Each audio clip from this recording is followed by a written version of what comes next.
I feel it. Hold on. Switch says title. Okay. Okay. I can't do that. I'm gonna take it off there. Cause I'm not. They, Twitch told me I can't use that topic coming out of bondage. For real? Yeah. But guess I got. what?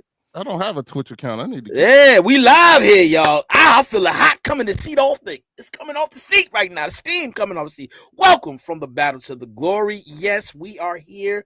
Know this.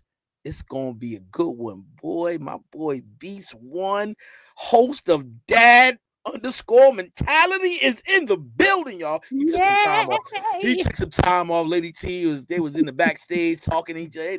Give me no love, y'all, but it's okay because I know they love me. I know it. Listen, I know it, but it's all right though, Ronnie. You ain't want to give me no love. You say, "Yeah, I miss you, Lady T. Hey, I lady, miss him." hey, It's okay. Right here. I come for It's all Lady right. T. I'm be honest with you, brother. Ah, You know, listen. if it wasn't for Lady T, I'd be second thinking it every time I come on here. I know. Well, we gonna today we gonna straighten that out today. But listen, before we get into our topic, before we get into our show, guys, listen. Father's Day was yesterday, and listen, I'm sorry, not yesterday, day before yesterday. Roddy, how was your Father's Day, man?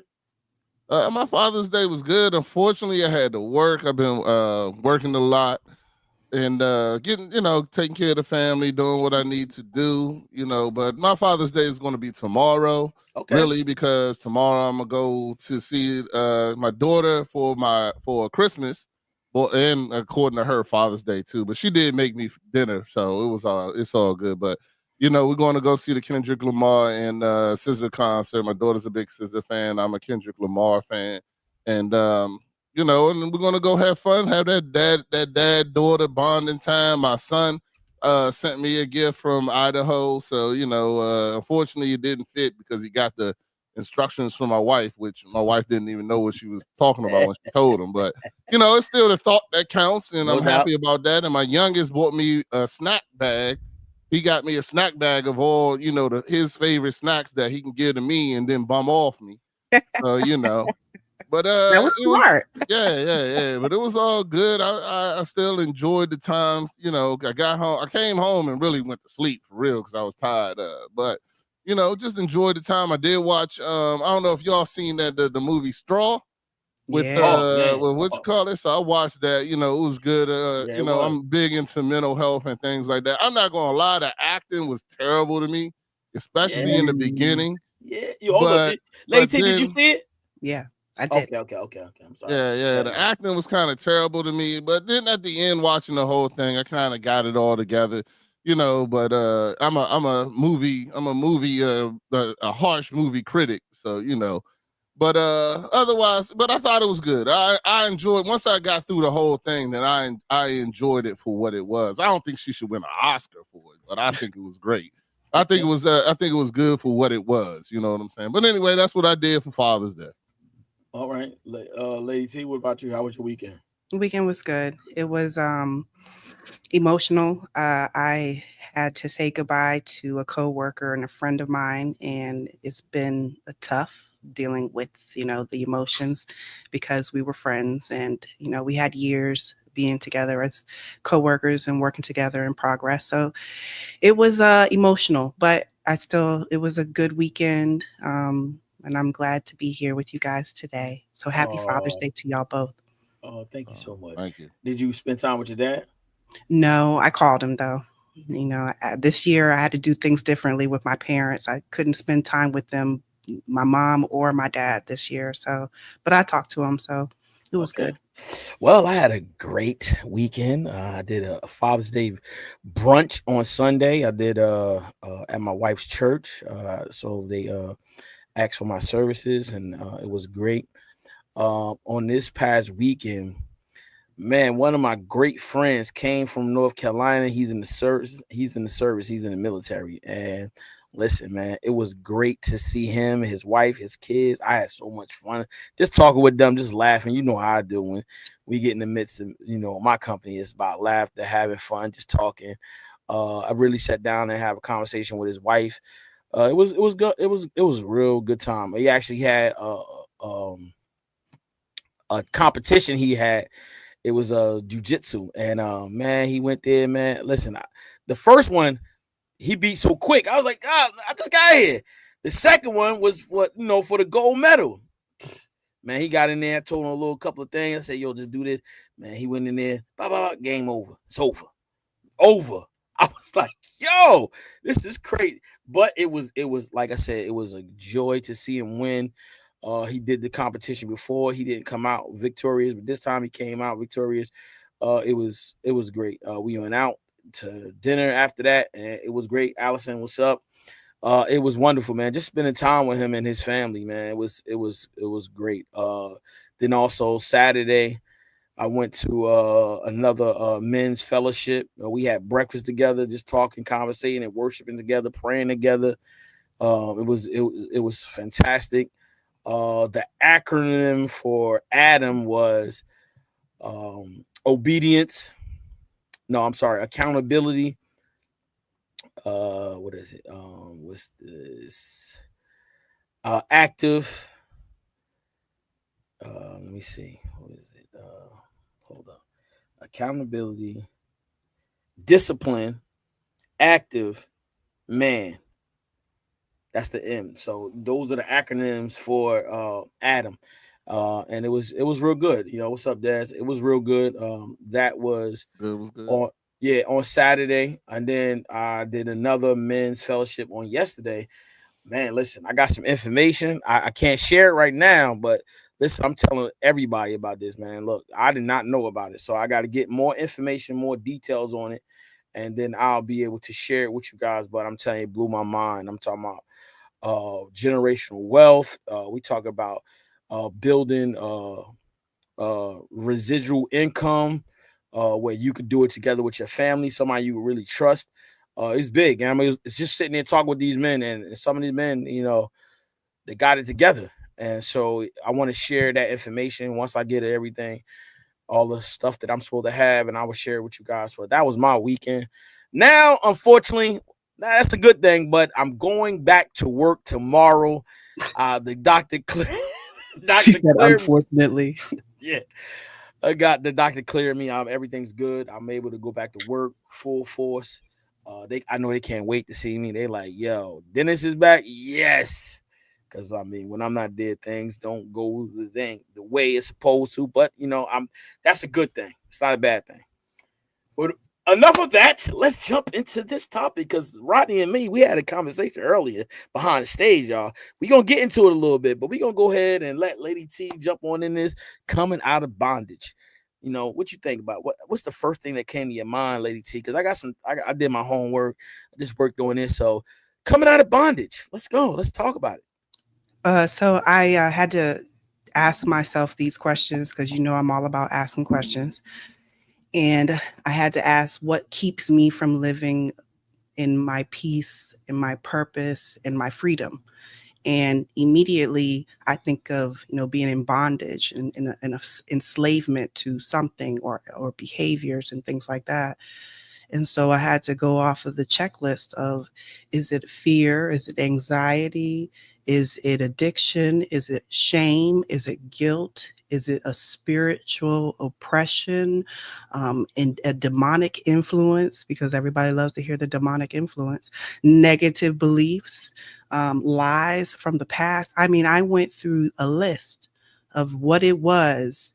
And for myself, I'll probably say it was negative belief systems and lies from the past for myself.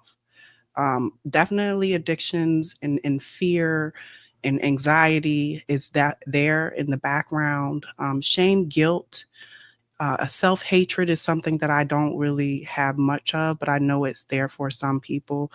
My way of being is very strong, and I don't let shame and guilt, grip me long enough. Fear and anxiety can grip a little bit longer, but I had to know what it was. So I encourage people to ask the same question. What keeps you from living in peace, harmony, freedom, your purpose, and truly be honest with yourself? Because that is the bondage. what it is that keeps you enslaved and doing the same repetitive negative things that's not helping you, that's not encouraging your life or encouraging the people around you. And we just have to be honest with ourselves and figure that out. So, I mean, we all talk about going to God, but there's a lot of people that have that talk about, well, what has God done for me? They feel abandoned by God, or they look at their circumstances and say, this happened to me and this circumstance did this, and why me? And they get mad at God. And these are the things we need to really talk about, have some type of, community where they can go and communicate what they feel as far as, the bondage that's gripping them. So I just explained my things of what, keeps me from living in my purpose and my peace. What about you guys? Ronnie. All right, I'll go next. I mean, coming out of bondage, so there's a lot of things that when I talk to people about this, is that first you have to become secure in yourself, because because bondage, in my opinion, is something that you put yourself in. You are a lot of times you put yourself in, and then people are afraid of change. So I believe that a lot of bondage is stuff that has been placed or put into your life when you're young and you're a child. And the thing is that when you get in these situations, you learn certain ways to deal with them. You learn certain ways to cope with them. You learn certain ways, and a lot of those things can put you into a certain bondage. And then the thing about it is, people are now afraid of realizing or being able to admit that you've been doing something wrong. You've been doing something incorrectly. You haven't been going to the right place. You haven't been, I talk freely on this, on especially here in my podcast, about my alcoholism. For the longest time, I used alcohol to cope with my issues, and it was very hard for me to realize to the point that, I'm like, I'm not hurting nobody. I always go to work. I always did this. I always did that. Ain't nobody, I don't get in fights. I haven't had a DUI. You know, all those were my excuses that why alcohol is okay. You know what I'm saying? Opposed to really dealing with the real issue and not using alcohol as a crutch, not using alcohol as an excuse, not using anything as that. So, for me, I'm saying alcohol, but it could be anything, from sex, from lies to, not dealing with your family, not dealing with this, that can put you in a certain bondage, and you have to be real with yourself. And I feel that that's the hardest part about it, is that you have to have these real conversations with yourself, and and God, of course.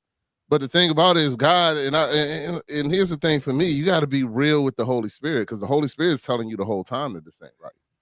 That feeling you get that you're not doing the right thing is what you really have to be honest with, and talk about it, and actually get there and work it out with yourself, because the hardest person to forgive, in my opinion, is you.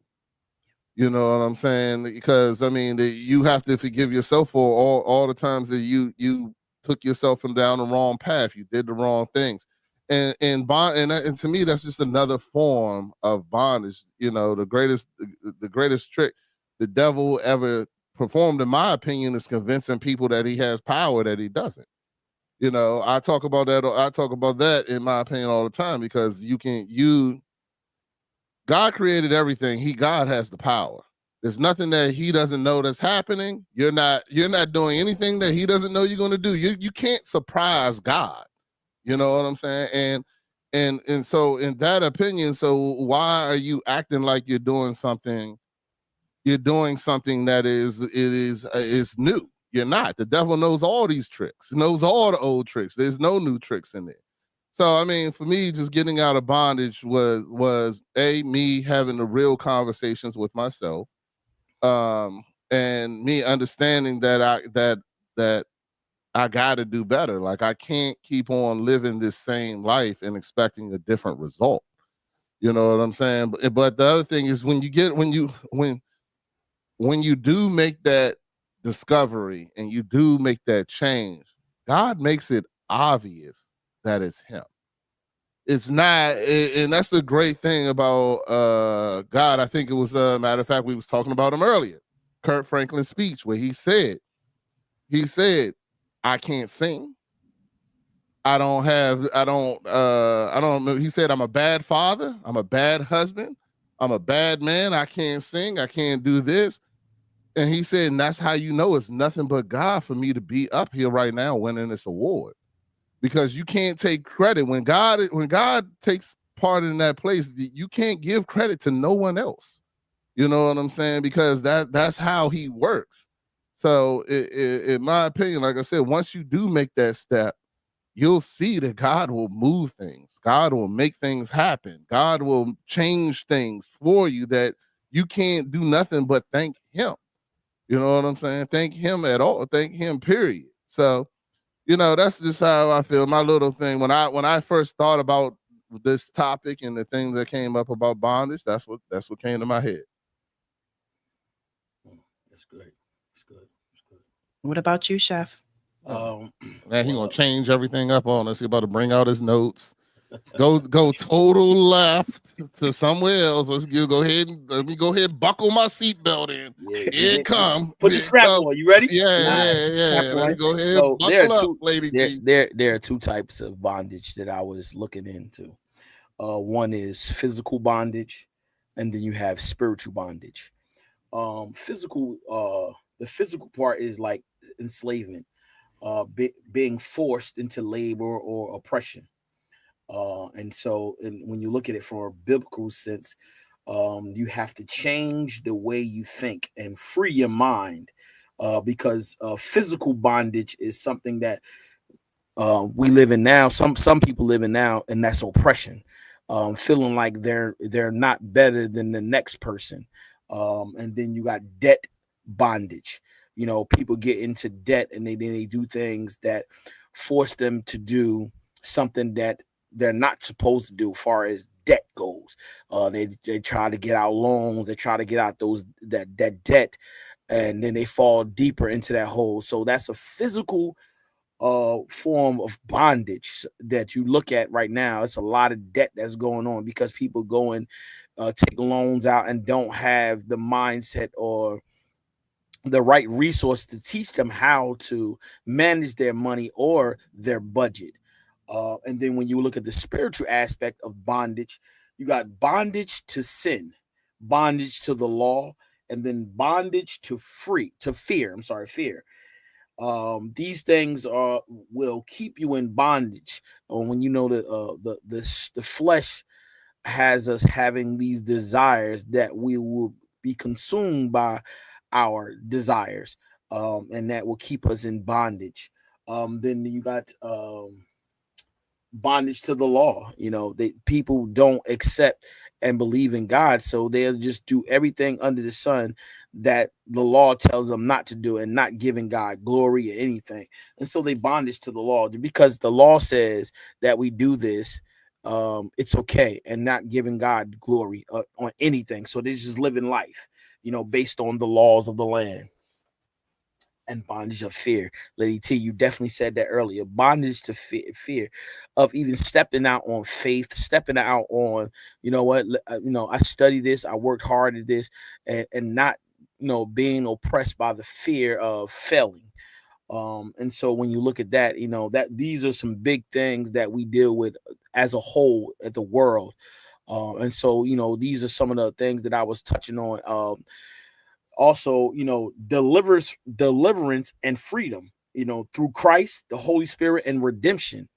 And so with these three things, these are the ways that you can come out of bondage, whatever it is. That only depends on the individual, what bondage you are in. And you have to know that. And once you know that, you'll understand it. And through Christ, you can be redeemed, and then receive the Holy Spirit that will direct you in the path that you need to go into.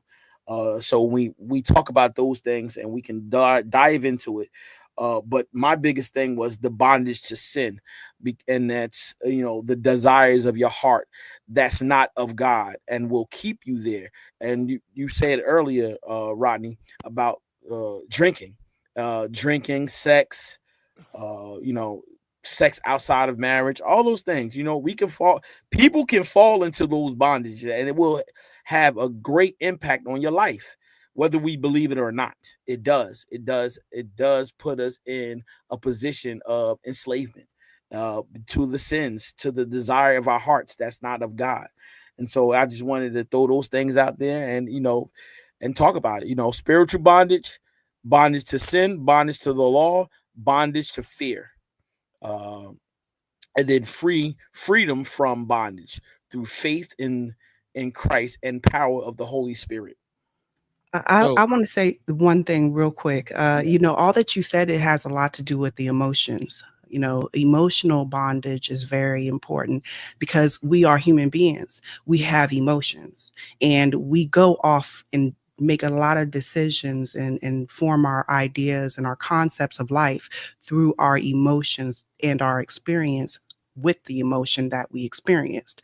So emotion is like, thinking about, trauma, fear, I look at it, unhealthy attachments. You can have painful emotions. You're repeating the same cycle over and over again. You can't let go of the past because of your emotions. The fear of abandonment is because of emotion. It's a shame-based identity. Everything has to do with the emotion of what it makes you feel like. Everything that you spoke of, if it's a spiritual bondage, it is because an emotion is attached to it. And that is where we need to pay attention to what the emotion is that's inside of us that makes us feel bonded, like to stay stuck and enslaved in something that is not good for us, not healthy for us. What were you going to say, Rodney? No, I was gonna. Well, I'm gonna respond to what you just said, and I agree with you. But the other thing is, some people don't even know they're in bondage. Some people think, like, for instance, I've said it, and I hate to just keep on using me as it, but in my household, alcohol was normal. You know what I'm saying? Alcohol. You woke up and you had a good day at work. What did you do? You went and got a drink. You had a bad day at work. What did you do? You go have a drink. You know what I'm saying? Somebody has a reason. Somebody doesn't have a reason, or whatever it is. And to me, I thought it was normal. And it took me until I got, around other people where it wasn't. You know what I'm saying? And I was talking to a young man the other day, and we had that discussion where, in his household, disrespecting women is normal. He thought every household was like that. He thought every man talked to a woman like that. He thought, that this was a normal thing. And that's what I'm saying. When you can come into bondage with things as a child that you don't really even know is bondage until you become an adult. You know what I'm saying? And find out that, hey, you know what you're doing is wrong. What your dad did was wrong. What your mom did was wrong. Because don't get me wrong, that goes both ways. You know what I'm saying? There's men that thought that women are supposed to do this and women are supposed to do that, and it happens because you don't know that is not right until you become an adult. If you live in a drug house, you think everybody does drugs. You know what I'm saying? If you live in a place where like I said, abuse, physical abuse, mental abuse, verbal abuse, then you think that all this is normal. It takes to a point where you finally meet or get in another place where people show you that there's actually other options. And then that's when, I feel that God can work on you. But I mean, like I said, like we said, a lot of people come bondage to the stuff that is as their children, as they're young, how to deal with situations, how to understand them, how to, and the thing about it is once we get older, then we don't want to change. Then we don't want to admit that we've been doing this wrong for the last 20 years. Then we don't want to change, the way things are going because you think, oh, well, that's how my dad did it. That's how my mom did it. That's why we talk about generational curses and things like that. So, that's all I wanted to add to that. But I also wanted Chef Dennis to talk more about something that he actually went through. He gave great points on all these levels of bondage, but which one do you struggle with, sir? Sin. Bondage is to sin. Everybody. So it's there's not a personal. Talk about everybody. Nah, I'm talking. Me too. I'm saying because I got to put myself in there. But bondage to sin, everything that's not of God that can keep you from doing His work, His will for your life. You know what I'm saying? And sometimes the desire of our own hearts is not what God wants for us. That's including me. You know what I'm saying? I want to do certain things that I can't do. Look, I don't look like like Roddy, you said me, right? I'll give you an example of myself in my life, right? I've been out of work for 3 weeks, right? I feel like there is nothing that's not supposed to happen in my life that's not in God's will. So everything that happens, God is allowing it to happen for a purpose. There's nothing that does not happen that don't have a purpose. So when I looked at it, I looked at it differently. I said, I'm out of work. Oh my goodness. I do everything at the house, and financially, I'm the breadwinner, and I'm like, so now I've used all my vacation, right? Now I had want to go on vacations, do all these things that I had already planned to do, right? God said, you can't do that now. I can't do that now. And so I didn't get upset. I was like, wow, obviously I was going about it the wrong way. My vision was it was all about me. You know what I'm saying? So God was like, no, I got something for you to do. You know what I'm saying? So now he put me out of work, no vacation. So now I have vacation. So now I'm stuck. You know what I mean? I'm not going on vacation. I'm not going to all the football games I said I want. So I looked at from a different perspective, different lens. I said, you know what? I feel like that was selfish of me just to already plan it and not implement God. I didn't ask God, or is that was okay with you or nothing like that. So, you know what I mean? It stopped me, and so my heart's desire is not, what God has for me. So, I'm not going to be able to do the things I want to. You know what I mean? I'm not bondage to fear.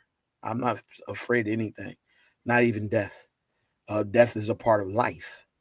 It has to happen. There's no, the way you live your life is especially if you're going to live your life for God, you got to live it a certain way. And if you're doing everything you're supposed to do for God, then you will live the life that you're supposed to live. You know what I'm saying? Unfortunately, there are tragedies that happen, but that without death, there is no life.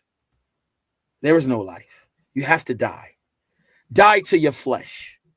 Die daily. So you have to die. And so when you understand that, then you won't look and have that fear of someone dying. And no, we gonna grieve. We all gonna grieve. We grieve differently. You understand me? And so some people don't understand that. They don't. When they lose a loved one, they go into this depression. And it's okay. That's normal. It's not, something that's not normal for some people to do. I'm talking about myself. My parents are still living, but I will be, devastated by the death of one of my parents, a sibling, or my kids. I speak like that but I understand that, at the end of the day, there is nothing that does not happen that God does not allow. And so I understand that some people don't understand that right now. No, that's true. But the one thing you did say that I don't agree with is that you said if you live your life with God, then that things happen the way they're supposed to happen. That's not true because you can make decisions. Go ahead. I thought that's what you just said. Because you can live your life for God and still make a bad decision and go a different way. No, you know what I'm saying? But just because God allows it doesn't mean. Let me correct that for you because I did not say that you were supposed to go through it. When you living for God, everything that's supposed to happen and you're doing His will is going to happen. That's it. And whether you make a mistake or not, everything that's supposed to happen, doing His will. Okay, that's it. No, I got you. You didn't put the and you're doing His will part. I think you didn't. I think you didn't hear me because I definitely said that because I'm not. I don't know. Lady T, look at that timestamp. Lord, G, look at like Lady T just want to throw back over. Yeah, I did. I definitely said that. But anyway, but at the end of the day, that's true, man. It can't. God is a merciful God. You know what I'm saying? He's that. He's just that for everybody. The sinner man versus the man that's living holy and righteous. We gonna go through stuff. That's but going through something is a living testimony of you coming out of the storm. That's why we got testimonies. That's why we got trials and tribulations. It's in there. You're going to have trials and tribulations, and it's up to you to come out of that storm, come out of those trials and tribulations. And how do you come out of it? You got to endure. Sometimes the storm it get heavy. How do you endure that? Because I can promise you this: if you ain't living for God, it's gonna be real tough for somebody to endure their trials and tribulations. I said tough. Is it possible that they can? Yeah, but it's going to be tough. It's going to be a tough road because they're trying to do it on their own and not for God and not giving God acknowledgement.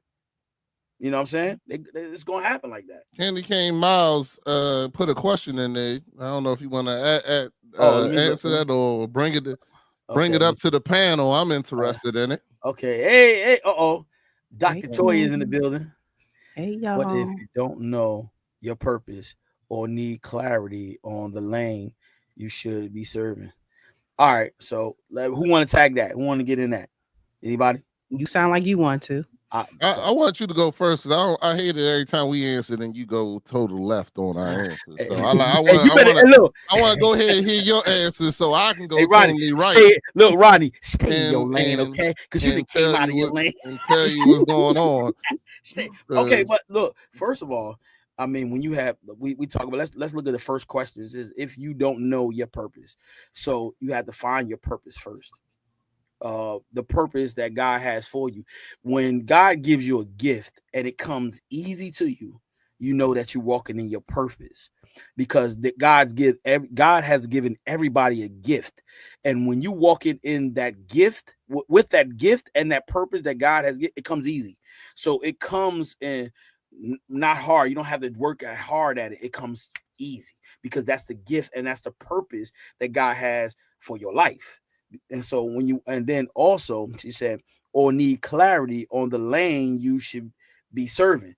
Okay, like I said, when you want clarity, guess what? Confirmation will come as well as when you're looking for your purpose.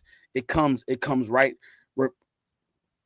repetitively. It comes right up behind it. You'll get that confirmation. And so like me, some people might say yeah. Some people say no, but what I'm doing right now is part of my purpose in life because it's not hard for me to get up here and talk to people. Some people might not understand. Some people might not agree with me. That's okay. And that's cool. But at the end of the day, my positivity, the love that I share, the love that I want to spew out on people, it's contagious, and it's gonna always be that way. And because I allow God to be the center of my life, I'm not perfect. I'm not the best. But I'm work in progress. I'm working at this. It's a work in progress. It's only second season for me. I need to snip that real quick. Snip it. He's not perfect. He's not perfect, and he's not the best. Because I done heard him say that many a times. You ain't never heard me say I'm perfect or best. You better get up out of here. That's the aura I got from you. But we gonna go ahead and because I think I think you put me on a pedestal. Like, don't put me up there, man. Don't put me up there. I ain't up there. I don't want to be up there. All right, go ahead. What you want to say? But no, I agree with everything you pretty much said. I mean, but the thing is, for me personally, I've been fighting against my purpose for a long time. You know what I'm saying? God told me that, Jane. I told him he was lost his mind.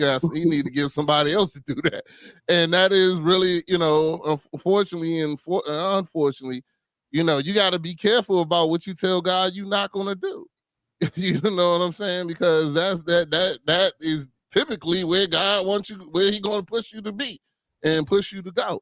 2 years ago, if you told me I would be on a podcast, I would have told you're a lie. Ain't no way I'm doing that. Ain't no way I'd be on, and better yet, I'm gonna be on a faith-based podcast with some friends. I would have looked at you like you lost your mind. You know what I'm saying? And God, when you really submit to Him and you start listening, God will move and put things into place. All you got to do is walk through the door. You know what I'm saying? But you got to be, the hard part is being willing to walk through that door. You know what I'm saying? And it's just like a lot of things in the Bible, or God could have parted the Red Sea without Moses. He didn't need that. He didn't need, but all he had to do, but he made Moses raise your staff. You gotta still do something. You know what I'm saying? He didn't need to get the people out. He didn't need them to get people out. He didn't need David to win all those battles. He could have slayed Goliath if he wanted to, but he still made him get the rocks and do the act. You know what I'm saying? So it's still. But I just want to chime in on that. You have to understand, like what you said was correct, right? But you got to understand the message that God was sending by using those two people that you use specifically. I'm gonna give you an example of why I say that, because you got to look at Moses. Look at Moses' background. God used Moses for a purpose.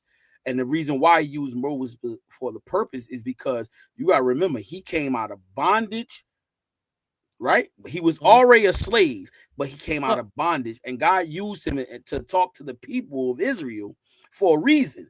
Because guess what? They say, wait a minute, he was up there with royalty and he came back for them. And so God knew that they would follow him, because guess what? He came back for them. He was a free man. But when he came back for them, and guess what? They followed him because he said, listen, God told me to come back to free y'all.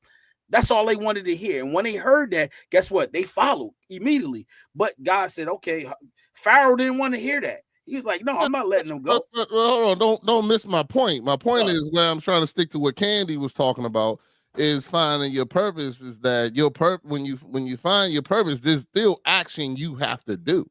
You know what I'm saying? It's not, and that's what I'm trying to say about that, is that there's still an action that you have to perform, or you have to go through, or you have to do in order, even when God tells you to do it. And I mean, there's still some craziness to it. If you standing in front of the Red Sea and God tell you to lift the stick, I'm going to part it, you're going to be like, what?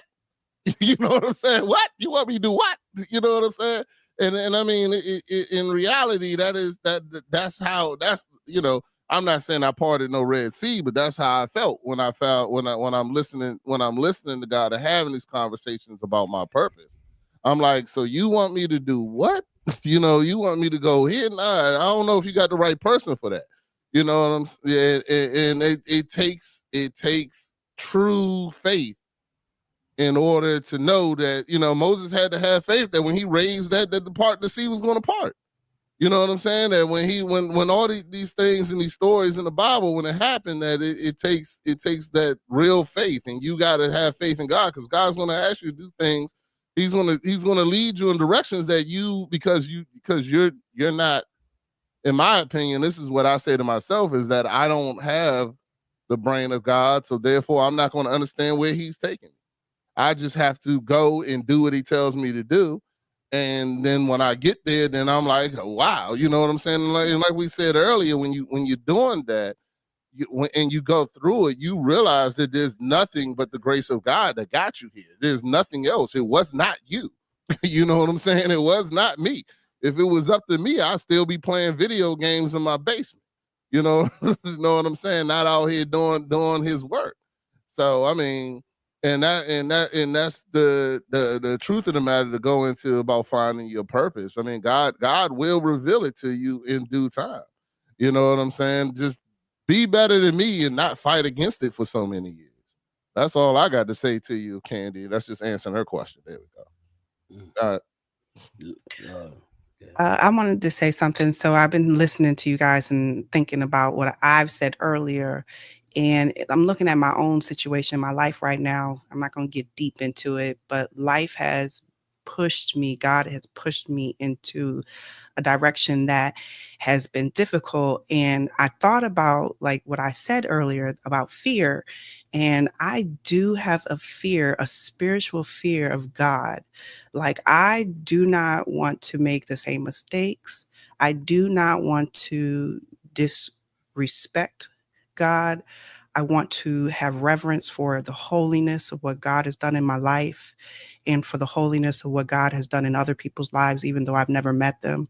I'm put in a place where I have a fear of God, because I'm not fearing people. I fear of not saying the right things, not doing the right decisions, but I always have God on my mind.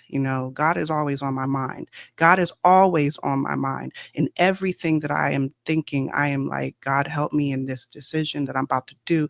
So but there's a reverence of in respect and fear that I have. And I think that we as people have to learn how to get to that point, because it took a lot for me to get to seeing myself, this journey of me seeing myself. I'm closer to 50 now, right? And I've had a lot of experience of life and people. And I'm starting to see that God is directing me into a path that I do not want to go to. I truly do not want to. I am the reluctant leader. I am the person that does not want to do the front scene. I will start crying because I don't really want to be in that position, but I'm being pushed into it. And all I can do is just really kind of, be courageous.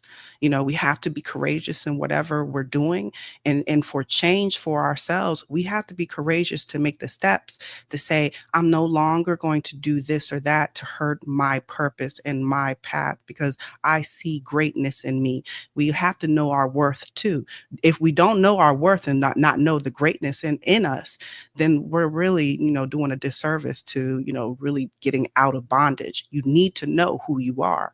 And so I feel like, when we have these conversations, it's great when we have these conversations, but the time that I'm going through right now, I don't even know sometimes how to speak. So let me just say that. So the fear of God that I have is a speaking thing, because I don't speak well. And I say I don't speak well. You hear me tell you I don't speak well. And you hear me and then laugh at me and say, yes, you do.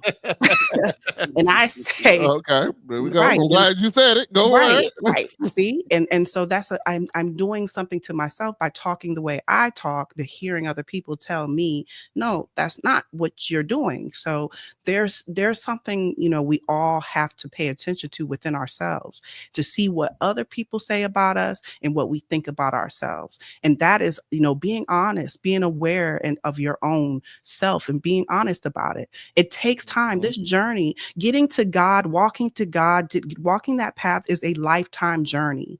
And this is not an overnight thing. We need to know that this is going to take time, and be compassionate with ourselves, not be so harsh and so unloving to ourselves. We have to have mercy and grace for ourselves like God has for us. And we have to give it to the other person, our neighbor.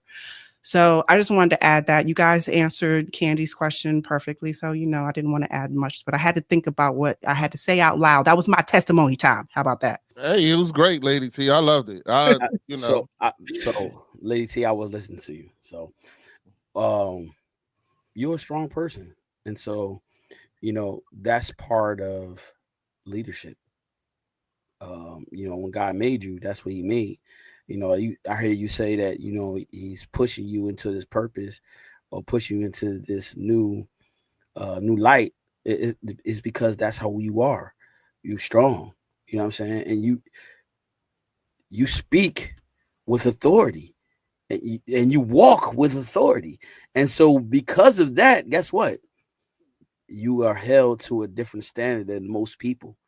When you stand like that, just imagine you could stand on a mountaintop by yourself, and people gonna hear you because you strong. You know what I'm saying? They gonna listen because of the strength in your voice. It's not about just being mad, and it's the strength in your voice. They hear it. You know what I'm saying? And that's part of it. You got to understand that it's not that God made you that way. You know what I'm saying? And you have always been that strong person. And so now you're starting to see that more. People know that about you. And that's why some people look at you and they be like, oh, because you're not a weak person. You've never been that way. And so, in leadership, it comes with a great responsibility. And you're that type of person, that God's going to have you, directing people to him outside of the workplace versus the workplace. You know what I'm saying? And that's that. It's a great responsibility. You have added to what God has for you, because you look, everything that you've done, you worked. He gave you the strength to do it. You know what I'm saying? Your job, your family, like your daughters. Look at them. Look at they have become young ladies, and they stand out. And that's because of you, the dad. You know what I mean? But You're a great. let Yeah. me say something. Okay, so I was thinking everything you said. I appreciate that. But I think that a lot of us have a fear of being seen in the world. You know, we don't I think a lot of us have what I'm about to say, the fear of being seen, to be out there in the world. We look at celebrities, we look at artists, we look at all those people that are being seen and putting their art out there, and we applaud it. You know, we love it, especially when they just giving that good, good vibe ear to the ear and everything, and we love it. But we kind of want to be like them, but we're like, it ain't me. Or maybe you can do it, but you just have the fear of being seen. And I think that right there for me, it probably, because we've been talking this through, I think that I do not want to be seen. I've always said that, if the fear of being seen is what most of us don't want to do. We don't want to talk to one another. Like when we're in public places, you don't really hear a lot of people talking to one another, having small talk, when you're standing in line all the time, because people have a fear of being seen of who they are. They don't want to just open up. They don't want to, put their feelings and put their kindness and their generosity to another fellow person out there. Everybody's been cooped up with one another just by themselves, that the fear of being seen is real. And that's for me at least. And I feel like a lot of other people are out there like me that do not want to be seen, that do not want to really talk, they want to hide behind something, whatever it may be. And it's okay, but we got to recognize it, right? Can I ask you? Can I say one thing? No, no, Is it no, a no, fear? no, no. Is it a fear of being seen or a fear of being judged? I've been judged a lot, and I have no problem with judgment. I have the judgment.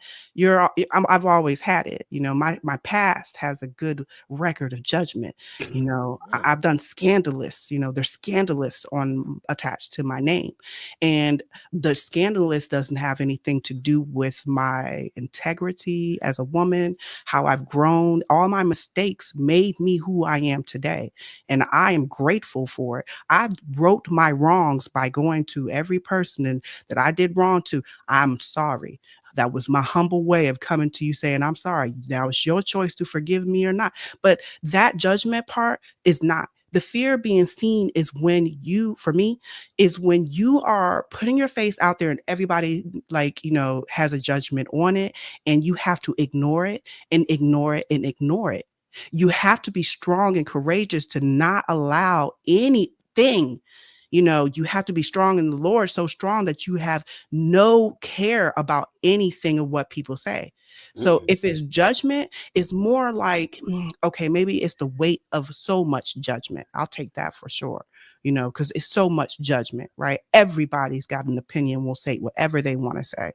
So I can accept it if it's something about the weight of judgment, possibly, Rodney. I don't know, but it's not more of judgment like I have a problem with somebody judging me. I have been critiqued big time, and people have said to my face things that were irritating and nasty and mean, and I've accepted it. Like, I don't really, there's not a problem with that, but I think more of it is like, I love my covering. When I say my covering, I look at it as the covering of God is a protection that I hide daily. And my hiding daily is when I'm under the covering of God. And so when I'm out and being seen, it doesn't feel like it. It feels like the world. It just doesn't feel like. But if it was like, probably fellowship with, I think about, let's say, pastors and people in the church and things like that. You come for a reason. That's a fellowship. That's totally different. The energy is different, right? I don't, you get what I'm trying to say, right? You Yeah, I get understand what what you're I'm trying saying? to say. Okay, I'm done But talking. I do want to say something about that because I have experienced some of the things that you're talking about. One, I've experienced. I'm trying to make myself live because I got people commenting on my page, but we're not seeing it. So just give me. I'm sorry.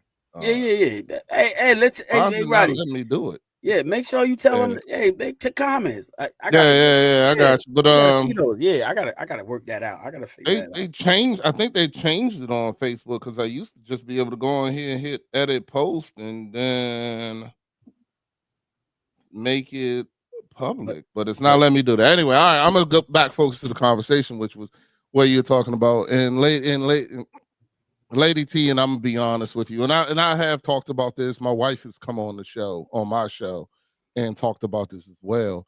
The devil will use your loved ones, the people that are the closest to you, to stop you from going in your purpose, and they won't know that they're doing it. You know what I'm saying? They won't know that my wife was my biggest critic, and she did not critic me. She did not give me that criticism publicly. She did not come and, make a big deal about it, this, that, and the other. But privately in our room, I felt that judgment. I mean, it hurt. And I felt it strong. It was not weak at all. You know what I'm saying? Because the thing about it is that people don't understand change. People don't understand change unless you've actually had a drastic change. And I mean, for me personally, I've had a drastic change. I used to be a person. I had to tell my wife, you're not even talking to the same person that you're talking about right now. Like that, and to have that conversation with your wife was tough. And for me, I had to give forgiveness, even though she didn't ask to be forgiven. You know what I'm saying? I had to let that go, because God had changed me in a way that I was like, yeah, you don't have that power anymore. And I had to tell that to my wife. I was like, yeah, I'm not living life for you anymore.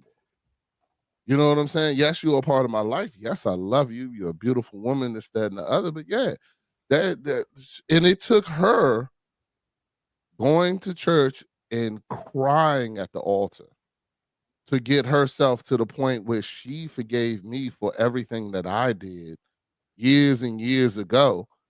That at this point, I'm like, I don't even know why you still talking about that. You know what I'm saying? Yo, that dude is not the same. I'm not him anymore.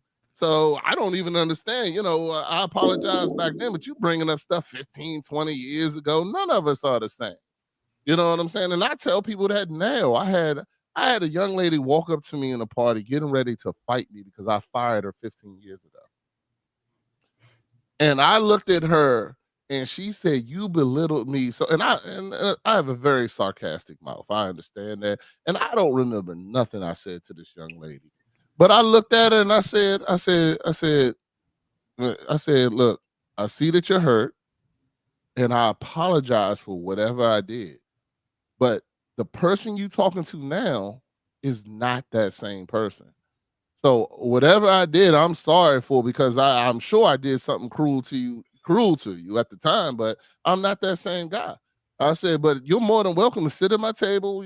I'll buy you a drink, whatever you want to do, relax and party." She ended up partying with me and my wife the rest of the night, and having a good time. And we became friends after that. But, you gotta understand that, I made mistakes. We all made mistakes.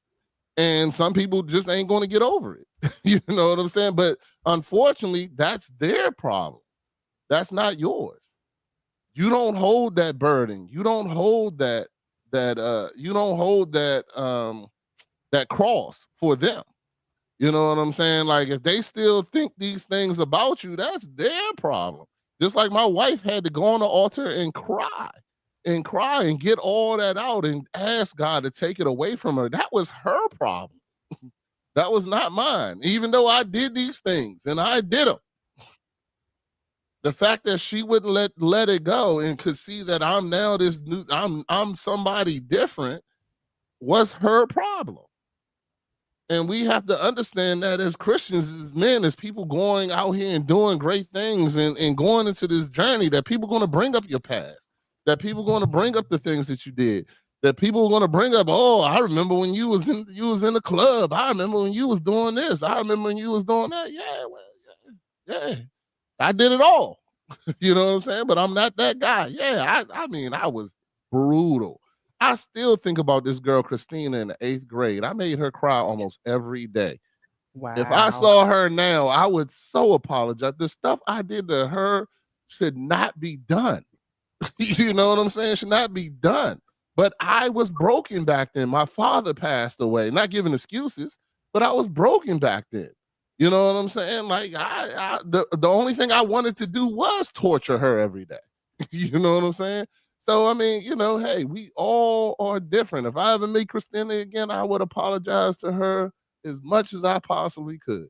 You know what I'm saying? But then at the end of the day, that the rest is up to her. So, that's just how I feel. I'm sorry. Had to bring up Christina again. I've been bringing her up her lately. One She's day been I'm gonna on your see her mind. again. One day I'm gonna see her again. I swear, I'm so sad about the things I did to her. You're gonna see her So, again. yeah. But Mhm. anyway. You're gonna see her again. That's right. Candy said, being on this platform, communicating and speaking about faith-based topics and is serving a purpose. Just my 2 cents. All three of you guys are dope. Dope. I I love love it. it. Love the energy, Candy. Definitely, that's Lady T. I just like I said, just walking, just being this the person you are. That's what happens. When you walking in that, you got to own it. You got to take. You got. Sorry, that's how. Look, your mom and dad made you. They made you. So walk in it. And I know you don't like I know you don't like to be in the spotlight. It's not about the spotlight though. You made in this image of just being strong, and a lot of people gonna follow that. They're gonna listen to your voice, and I know you don't want it, but that's just part of who you are, and you can't change that. You older now, so it's like you becoming smarter. You know how to navigate. Even just being on this, like you said, even being here, it's just you knowing how to navigate and knowing how to speak so eloquently. You know what I mean? It's definitely that is a purpose that God has for you. You don't like going to church, and I get that, but at the end of the day, you definitely have a calling on your life. You can run from it all you want, but look, we come from the same. We always say this to you. We come from the same loins, and guess what? We know all of our cousins. Everybody don't have the same calling. Everybody don't have the same purpose. You one of the few that definitely God has a calling on your life. And we could. I ran for mines when I was between the age 19 to 30. I was like, wilding and nah. I got something great on my life. You know what I'm saying? A calling on my life that I accept.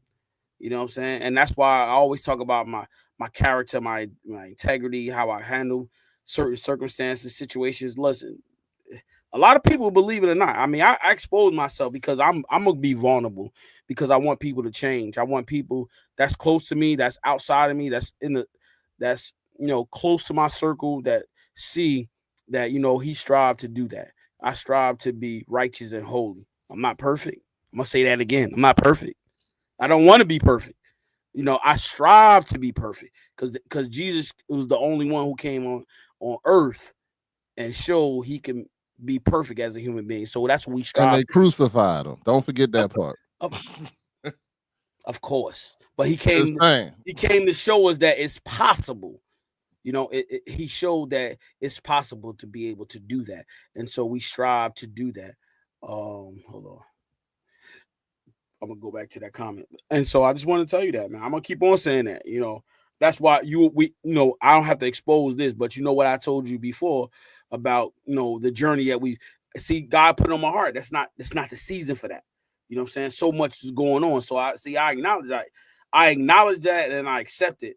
And that's part of just being obedient to his voice. You know what I'm saying? That's between me and you, but I just want you to know that God is in you. So he's going to order you to do things that it's not comfortable all the time. You know what I'm saying? It's Well, not.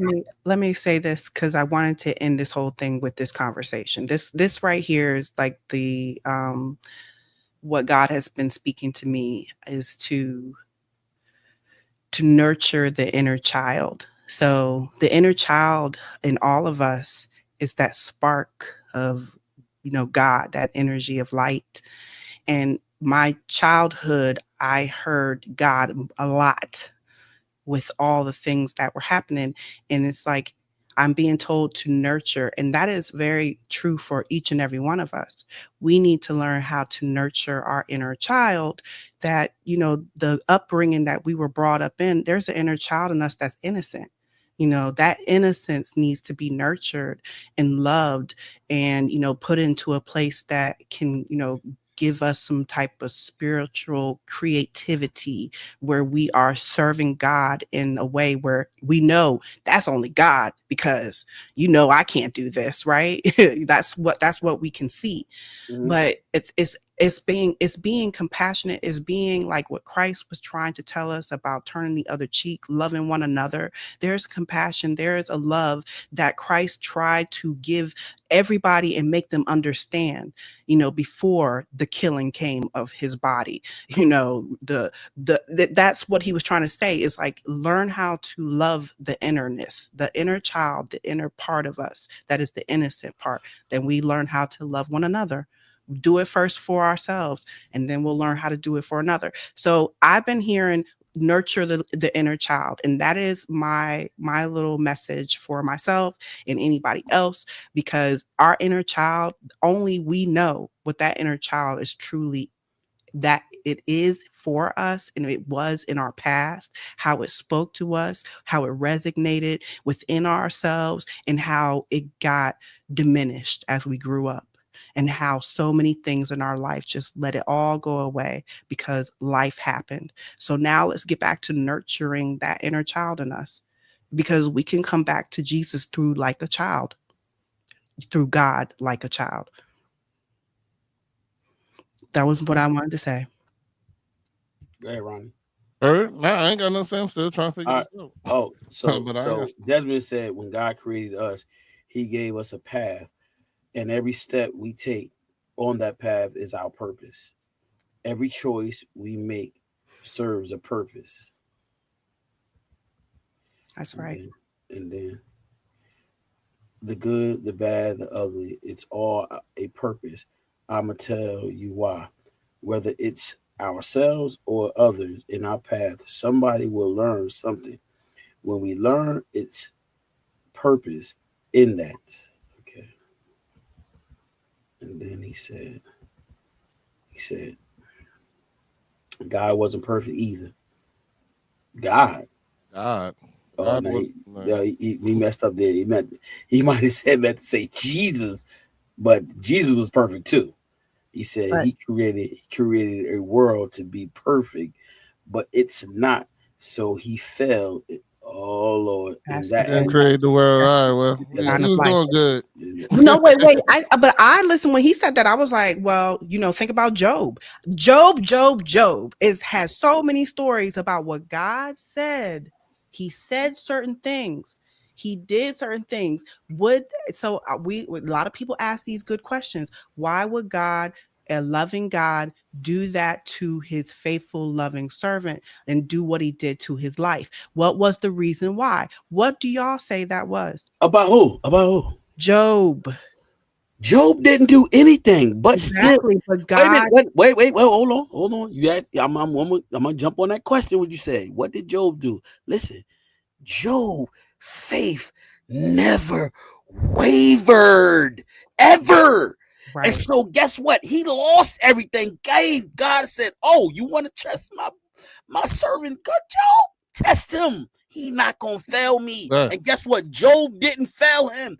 He gave Job more than what he had the first time. Well, okay, we know all that. We're not talking about that. You We're said what he talking do, about but why did he why didn't do did nothing to Job. Nothing. okay. He Do you know? allowed things to happen, but he That's Yeah, didn't it. do nothing. that's what I'm Nothing. You trying to gotta say. He remember, spoke to the devil. yeah. He spoke to the devil and allowed all that to happen. And that's the thing. Why would a father do that to a child? These are good questions All that right. we need to learn how to I do it contemplate all and the think about. time.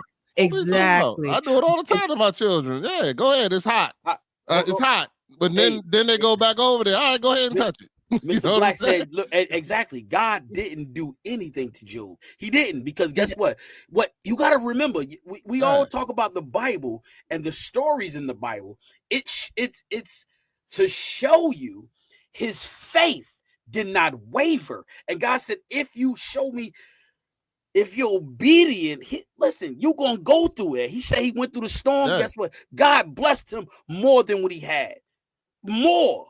And you So also he got wanted. and you also got to remember the closer you get to God, the more the devil's going to tempt you and send people that way. And what you call it? If the God ain't tempting you, then you doing what he wants you to do. If the God, I mean not God, sorry. If the devil ain't tempting you, then you doing what he wants you to do. It is that simple.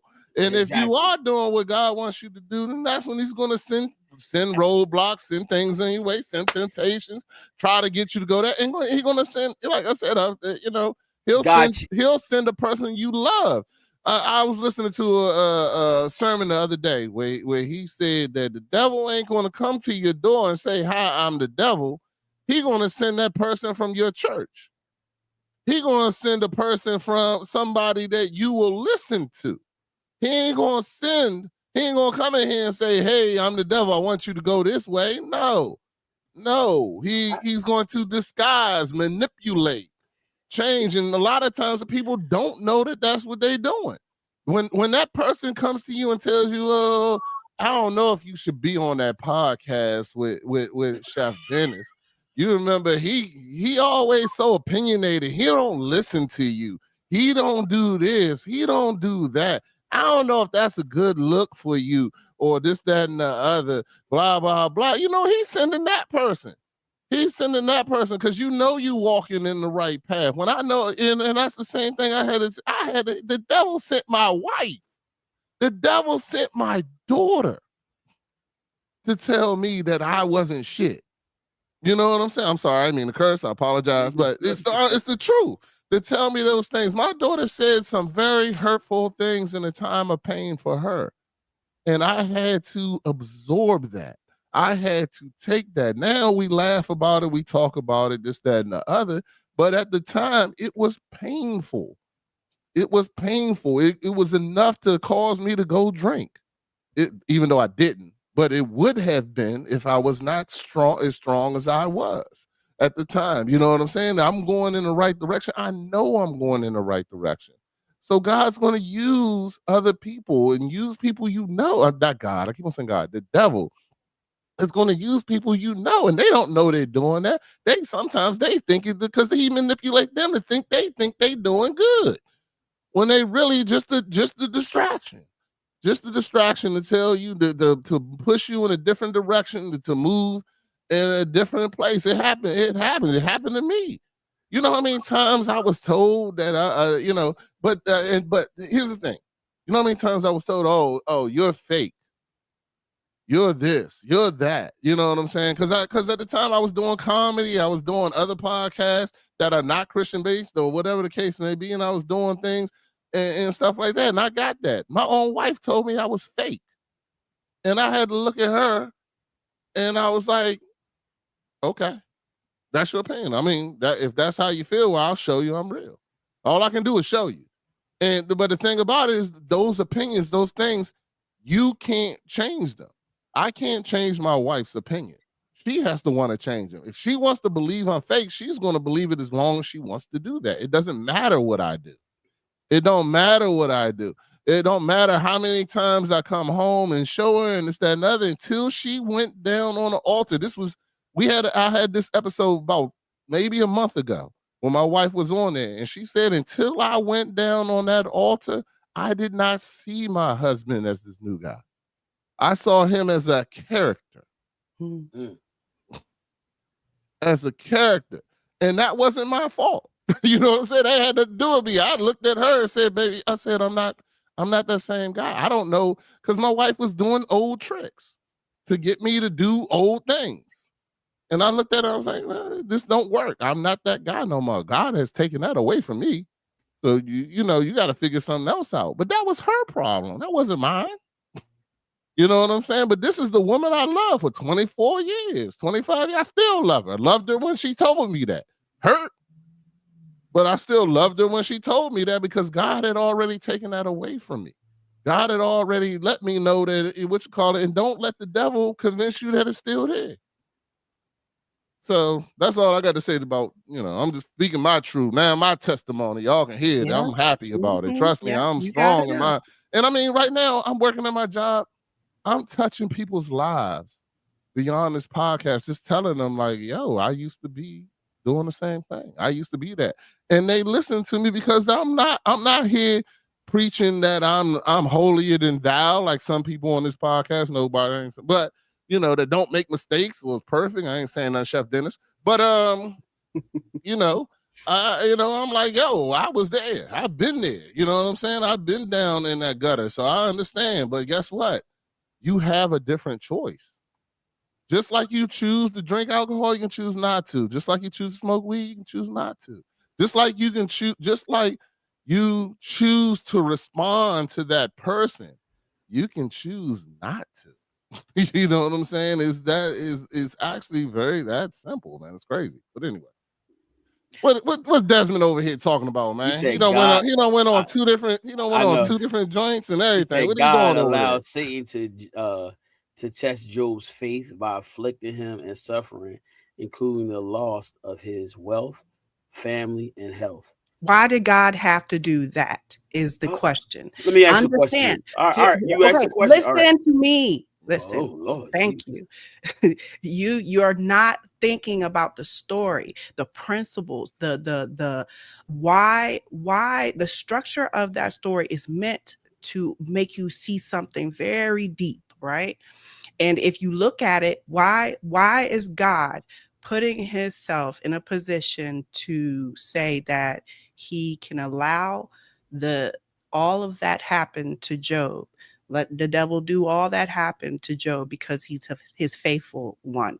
And well, what is the reason to be in competition? To say, I know my son. So, what do you say is the reason God allowed these things to happen to Job? Give me understanding, because Dr. I can Toya, I explain it to saw you. your message. I saw your message because God trusted him. But why did God need to do all that, to allow the devil to do all that to him? To show that, oh, he's my faithful one. And so I'm trusting to show a point. I want to hear, because it's something we need to really think about. Because this God that we talk about, there's a message in there. And so we've been creating the whole thing of, because God, what Dr. Toya said, because God trusted him. But why did God have to have a conversation with the devil to say, I will allow all that for what, his ego? Because I know God don't got no ego. So what is the reason God said this? I always ask these questions because I love to hear people's answer. I love the story of Job. The Job story is very meaningful, and it has great meaning if we really dig. That's all I'm saying. All right, Rodney, go ahead. I'm gonna let you chat. I hear you wanted to jump in. Go ahead, and then I'm gonna jump in. Go ahead. This ain't no Because tag team. This is we talking about it. Yeah. he allowed it to show that none of that is worth anything. Nothing is none of that. The wealth, the family, the what you call it, the to show that there is a bigger gift when you're walking with him. There's a bigger thing. Like, God is not going to give you anything that you can't handle. Job could handle it, so therefore he's going to allow it to happen. And the fact of the matter is, it's going to happen. Like, in our life, as we do things, there's always going to be struggle. Even Jesus was tempted. Everybody's going to have temptation. Everybody's going to have struggle. Everybody's going to have that thing, because God allows us to. And then the other part is, when you come out of it, you can do nothing but give that glory to God. Because if you go out here and I make $10 million. I go out here, I start a company. It can happen. I can start a company, get a .com. I make 10 million. I got all this wealth. I start believing in the wealth. I start believing in myself, that I got all this. I did this. I did that. And if God takes it away from you, you have to give that, you have to let that, you have to get that, you have to let that go and realize that it's by God's gift that you have everything. It's by God's gift that you have the stuff, and you're doing the things that you need to do. And he provides the way that you can get there. even though you can only see how you can get there. I'm living in it right now where I'm just following what God is telling me to do. And doors are opening up for me that I didn't even see the door. You know what I'm saying? Like, I don't even see the door. I'm not even looking in that direction. Next thing you know, God taps me on the shoulder. I turn around, the door's open. I just walk behind it. I ain't even see this door. I had no idea that this was even there. I didn't even have an idea that it was an option. And I can't give that. I didn't build it. I didn't do it. God made that happen. And that to me is what God is, that is the lesson that is behind that, is that the devil can take away everything he wants, because it doesn't matter what God has for you, you're going to get. It may not be wealth. You're going to think it's wealth because you're like, oh, I got this company, I made millions. It may be health. You may think I work out every day. I do everything I'm supposed to do. I'm healthy. It's healthy people die every day, B. You know what I'm saying? Like, so all these things in life really doesn't matter. Death doesn't matter. You're going to die. I mean, we can talk about the ultimate thing. Forget all the other stuff. Well, death does not matter because you're going to die. And if you do it right, you're going to a great place. So what you sad for? You know what I'm saying? When my mom said that to me, in 2007, my mom said that to me, and I didn't understand what she was saying. Now I do. My mom said, because I told my mom I was going to get a tattoo of an angel crying when she died. My mom said, what the angel crying for? She was like, baby, I've been ready. I'm ready. When God take me, I'm good. I'm happy. I'm going to be celebrating. She was like, these feet won't hurt no more. My knees won't hurt no more. None of this stuff. She was like, I don't give a crap about this body. Mm-hmm. And in reality, it don't matter. Wealth don't matter. Health don't matter. Matter of fact, we should all be running, in realistic terms, we should all be running to go be with Jesus. You know what I'm saying? And God. So what does the devil have? What does he have? He has nothing. All right, there we go. My 2 cents. But we still not answering. We still. I saw Dr. Toya. She said, I'm about to put it up. I'm about to put it up. That what God wanted the enemy, that no matter what, Job would remain loyal and faithful, and that is okay. God wanted the enemy to know that Job would be loyal and faithful. Right. So what I am saying is, think about it. I love questions from people that make you think, right? And I heard a good question. The question was, why does God have to do that to the devil, to have a conversation and say, try? I think he even told him, try my faithful. Have you tried? Let me have this, okay? Just let me stop. Okay? But I believe, okay, that God said something. You like, have you seen my faithful one, Job? And that's what I believe that it said. I'm paraphrasing it, but that's why I'm saying the question was, why does God need to do that to his people, to show the devil that I got one that's loyal and faithful? You know, that was a great question. And there's meaning behind that. And there's books on it. And there's knowledge on it. So I've heard a lot of what y'all said was I agree. But I've heard it. I've definitely heard it. But I was just saying there that you're really not. I'm like, why does God have to do that to us? Right? Have you ever considered what I'm telling you? Well, I want to say this real quick, and then I'm going to let you go. Real quick. I personally don't believe that God, I think that was for us. That is not for the devil. I think the devil knew. The devil knows. When God talks to the devil is one of his angels. He knows what God is capable of and knows that God is who he is. The devil is not sitting there, you know what I'm saying? So when he tells him he's still going to try it, he's still going to do it because that's what he does. But I think for me, I hate it. Once again, I hate it when people act like the devil don't know who God is. You know what I'm saying? The devil knows. We the dummies. You understand what I'm saying? We the dummies. So when people when you say that God had to prove something to him, he wasn't proving nothing to him.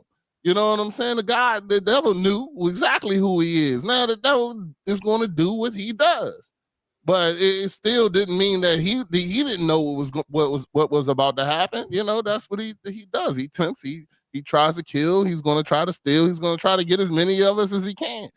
So, you know, if God told them to tempt him, he's gonna still try to tempt him, but he knew damn well he was gonna lose. Go ahead. All right. So Toya said, well, let me go back to the thing. Yes, thank you, Dr. Toya, for what you said. God didn't go to the enemy. The enemy came to God. So that's one. All right, that's one. He definitely did. All right. I got to read it for myself. Okay, no doubt. But just like we had talked about this before, the enemy to our soul don't even know our thoughts, but God do. Desmond said the enemy is just as powerful as God. That's false. That is a lie. That's a lie to the. Oh my goodness, I don't even want to get there, man. But listen, the enemy don't even know your thoughts. Okay, that's number one. So he cannot even begin to read your mind. Only God knows. God knows your purpose. That when you came on this earth, he knew your purpose. As soon as you land on earth, he knew your purpose. Okay, that's number one.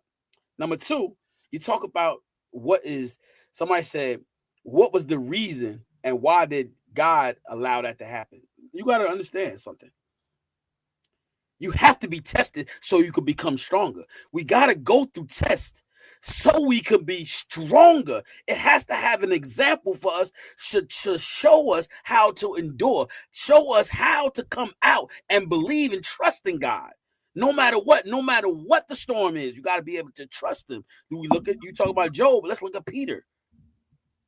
Peter was right there with Jesus. He's seen some of the work that he did and still didn't believe him. When he told him walk out on the water, he started to walk. He was walking on water, but because of his faith, he began to sink.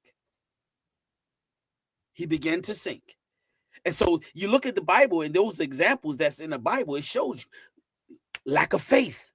Because he had lack of faith, he didn't think he can do it. But God said, through me, all things is possible. And like I said, he was walking on water already, but because of his faith, he began to sink. And you talk about Job and why? It's because it's showing you how his faith was strong through the storm. He didn't even waver. And so that it shows us how our faith has to be strong. No matter what the storm is, no matter what the circumstance is, you have to trust God to bring you out. And when he bring you out, he going to bring you out being victorious. Not to struggle, not to say, oh, I lost everything, not to sit in your misery, not to sit in your unhappiness. No, he said, listen, trust me, I'm going to bring you out. Trust in me. You're going to go through the storm, Lady T. How are you going to get through the storm? Without knowing that he's going to bring you through. And so those are tests we got to go through. There's a purpose in every test that we have in life. Even now, we have tests in our lives because of the choices that we make. It's not what God has for us, because you remember, God gave us free will. But the choices that we make has a consequence if it's not in God's will for our life. So when we make a choice on our own, we say we're going to do it and not allow God to be the center of that choice. Guess what? We're going to go through stuff because it's not what God has for us. Sometimes even going through the things that God has for you, there is a purpose in that. Coming out in that storm. Go ahead, Rodney. Sorry, I just want to say to Desmond that the greatest trick that the devil ever played is to convince you that he has power. That is the greatest trick he's playing on a lot of people today. The devil does not have power. Everything God allows him to do. So if somebody allows you to do it, then you don't have power. You don't have power. Is that simple? There's nothing. If you believe that God created everything, then and everything that God created was to be perfect, then there's nothing that the devil created. The devil ain't create nothing. So how does he have power? He didn't create anything. He manipulates, he lies, he cheats, he steals, he does everything to convince you that he is powerful. He is not. And the moment you realize that is the moment you really free yourself, because he has none, zero.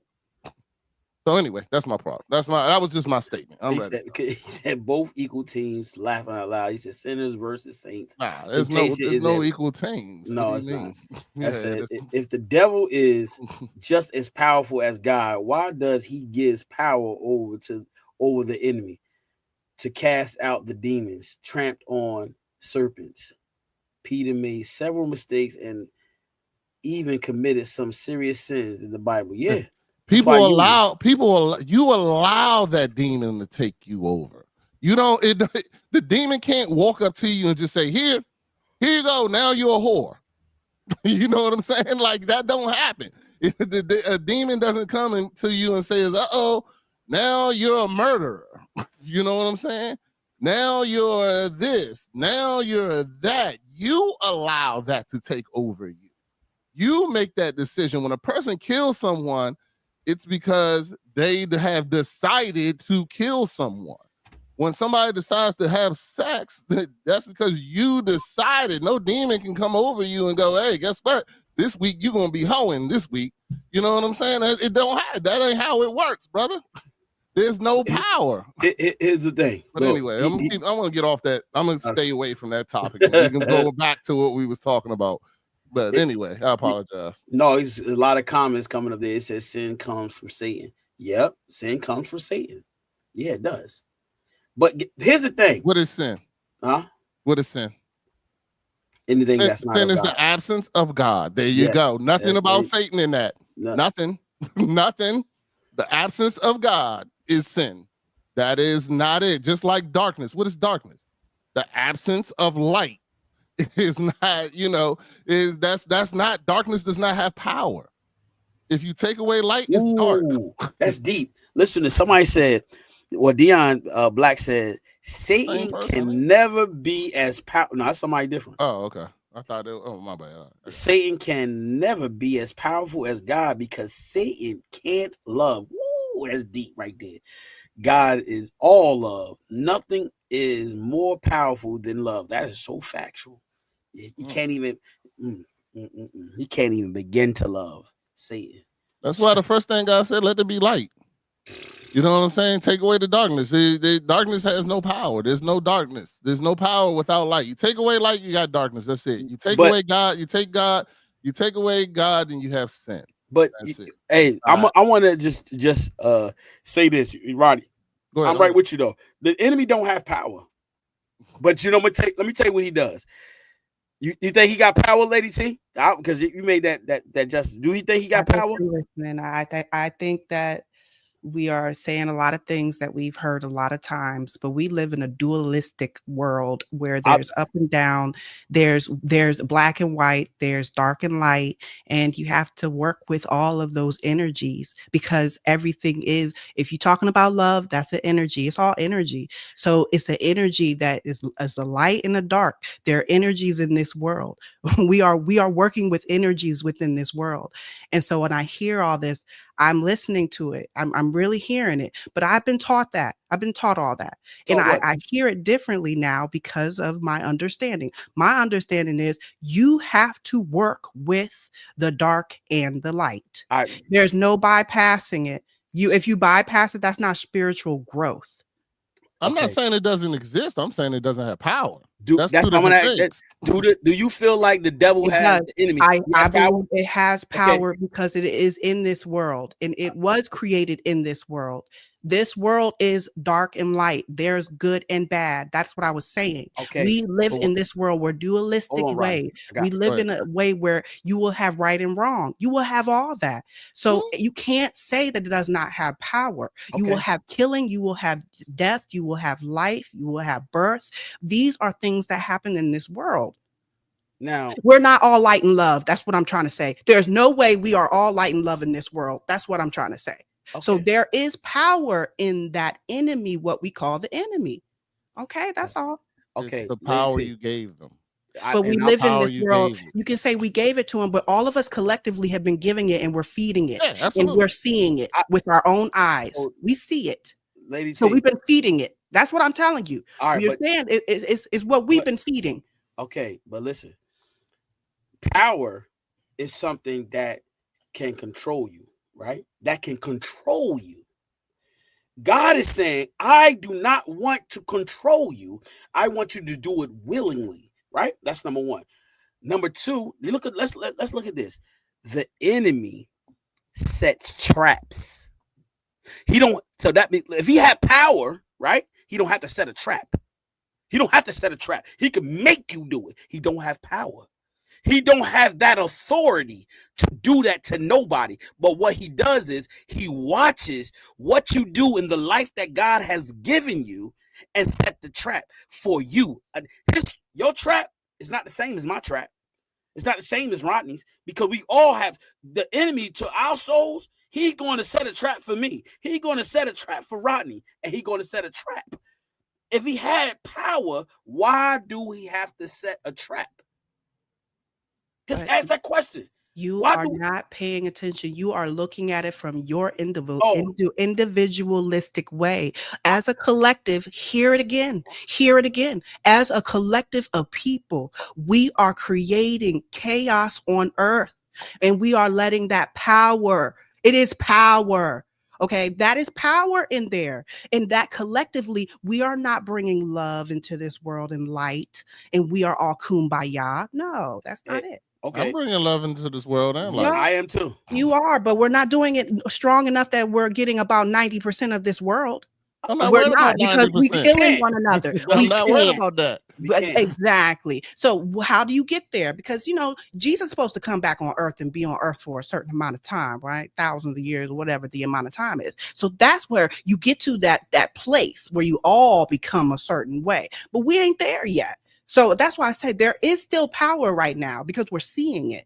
There is still power because we're living in a dualistic way. But until the time that we come one with one love and one way and one God, that's just not happening. I said one. But that's never going to happen. What do you But it mean? will. But that's right. That is actually supposed to happen in the time of whatever age where Jesus comes back for a certain amount of time of days of years. For It's his in the people. book of Revelations, I But believe. for his people, he come back for his Come people. up for his people. Yeah. But he's going to be on this earth for a certain amount of time. To get his people. people. Yeah. For a certain amount of time. So that's Yeah. going to be the best time. It's going to be none of the destruction and the killing and all that we're doing now is what I was saying. Well, if the devil's so strong, why don't you stop that? This devil is not meant to I'm just asking overcome questions. anything. Look at it like this. It's like this. Okay. I'll say it like this. Left, right, we have a body. There's certain things about our body we need to learn more about, but everything is a two. It's a two. I've been telling y'all something about twos. There's certain things about two. There's a two thing that numbers matter. Certain things about life that we just need to get on to a better understanding.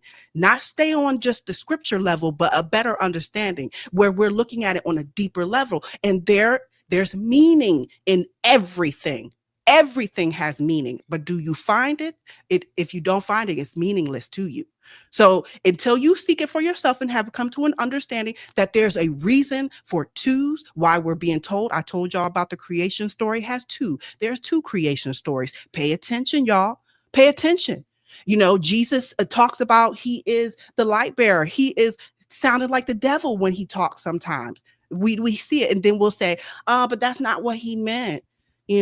Jesus has said things that we looked at it as a devil way because of the words that were used. And the devil also said he was like that, or what we say the devil is.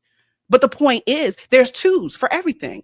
This is life. We're having to deal with the left, the right, the wrong, the up and down, the good, the bad, the evil, the love. That is what our life is all about. So I feel like when we talk about how we talk about our sins, how we talk about our shadow part, our darkness, we need to learn how to deal with it properly. Give it respect, because guess what? It was your part of your life, and you have to not be ashamed of it no more. Not sit up here and get all into your feelings and be like, why, God, why? There's a reason why. It was meant for your life.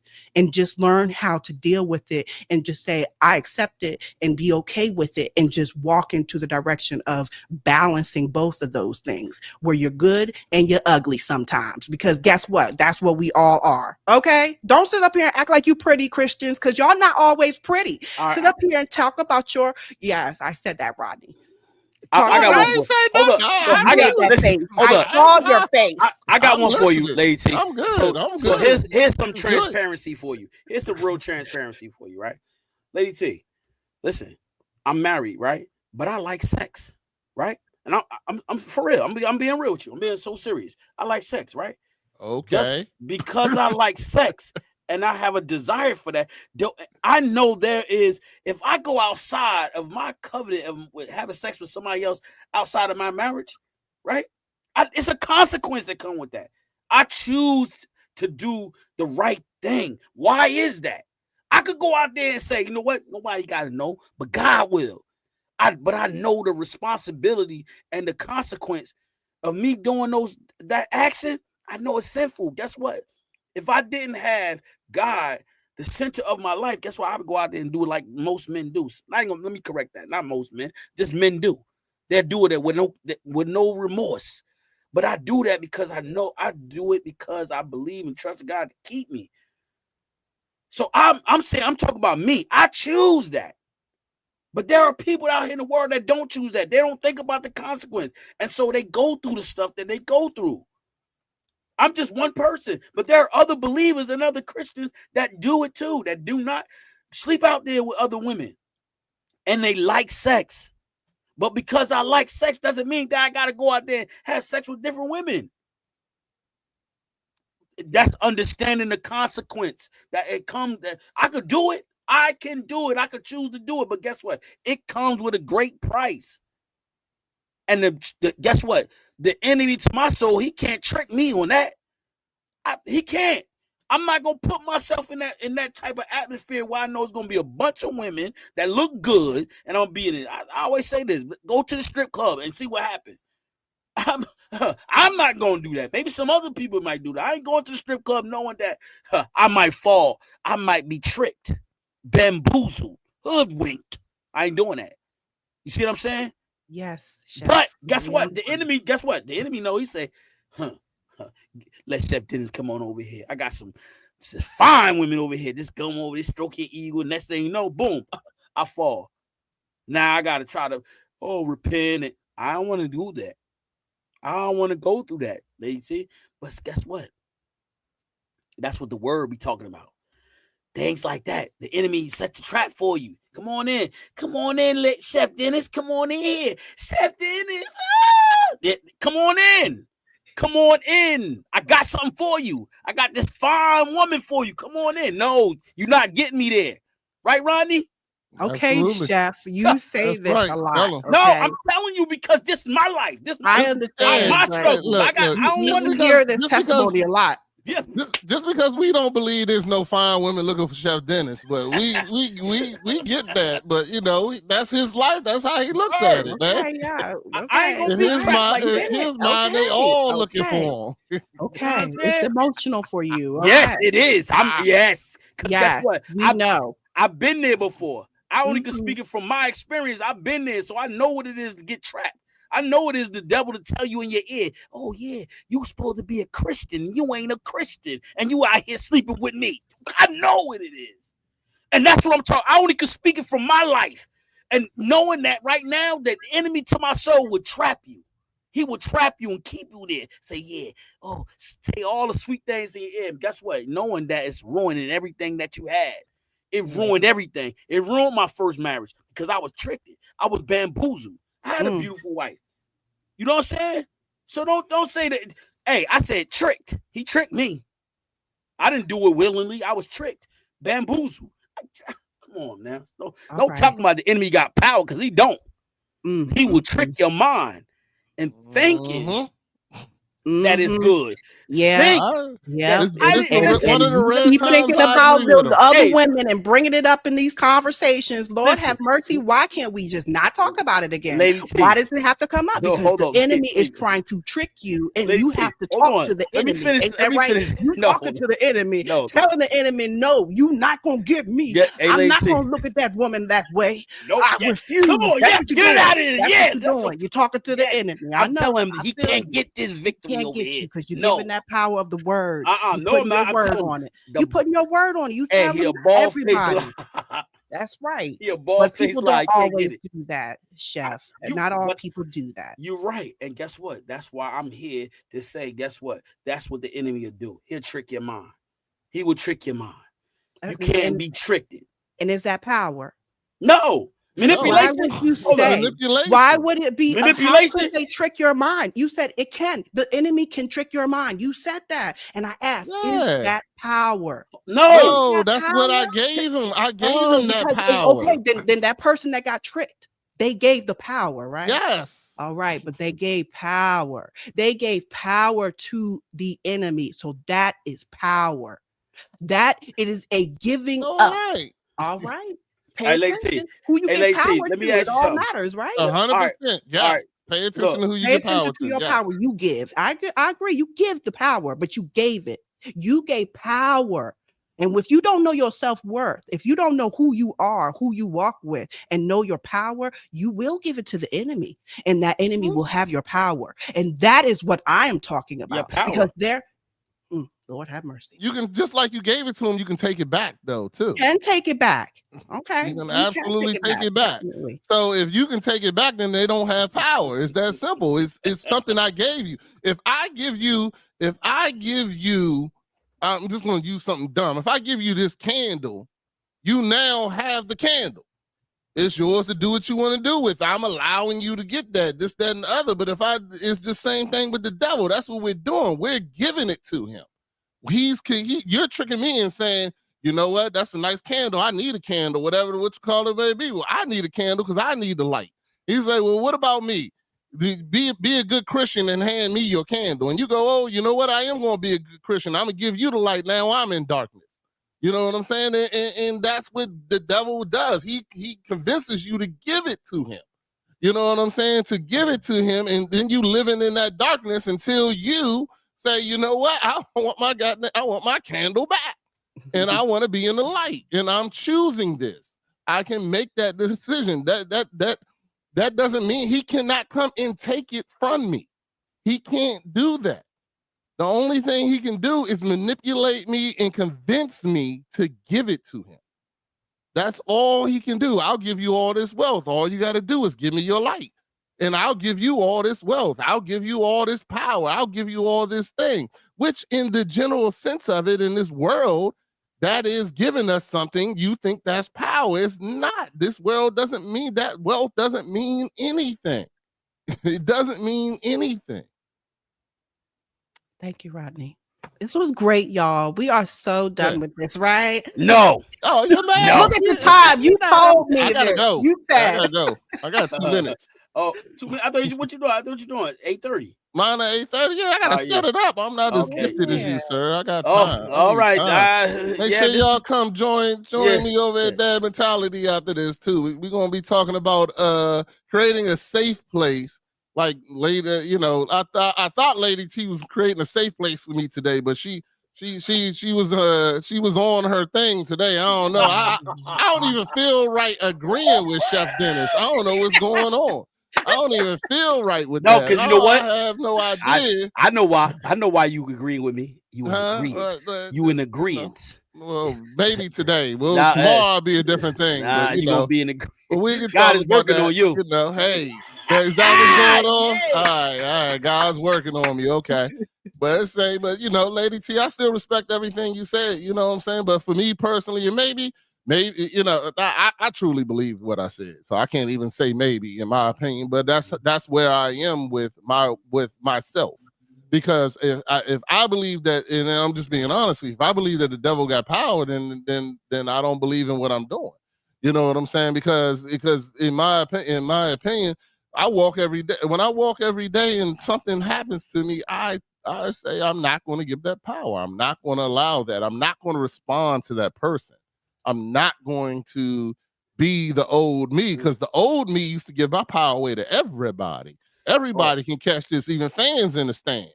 You know what I'm saying? As far as me having an attitude, being angry, being nasty, being, whatever the case may be. Now I'm living in my own power that I don't believe that I'm going to give to anyone. You know what I'm saying? We had the conversation. I don't even give it to my wife anymore.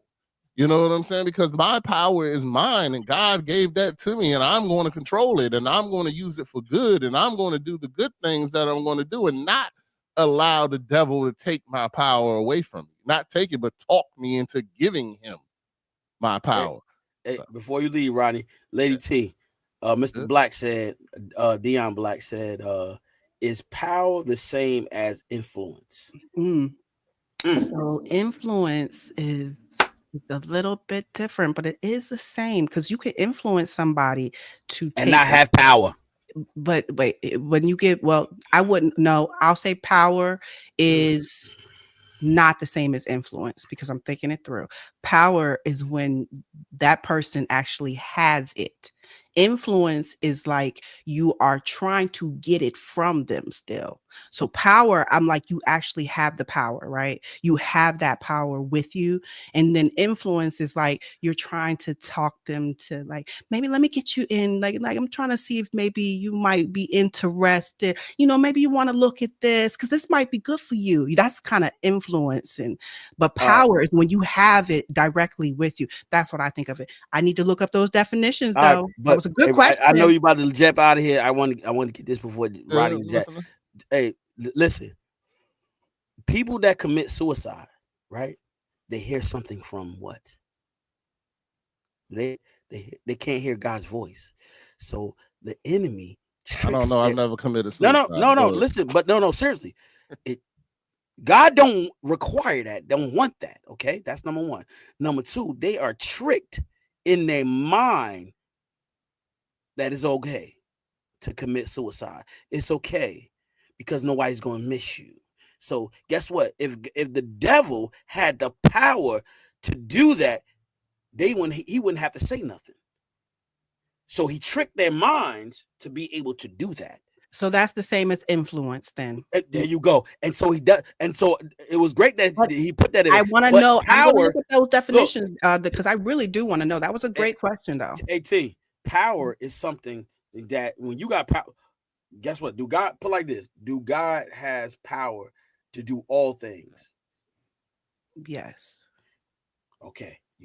So you answer that. Do the devil have power to do all things? I don't know. Guess what? That's why because I never taught that he did. No. But guess what? That's why he is not up there with God. He's down here.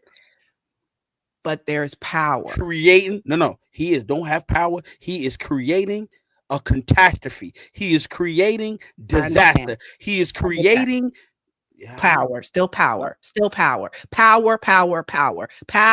We need to look up these definitions. Okay, this was great, y'all. Yeah. I'm going, this was wonderful. we gonna make sure we had a part 2 because I'm gonna put this in the bucket. But listen, guys, we'll be here tomorrow, same time, 6:30. Thanks for coming, and I will see you guys tomorrow. Peace.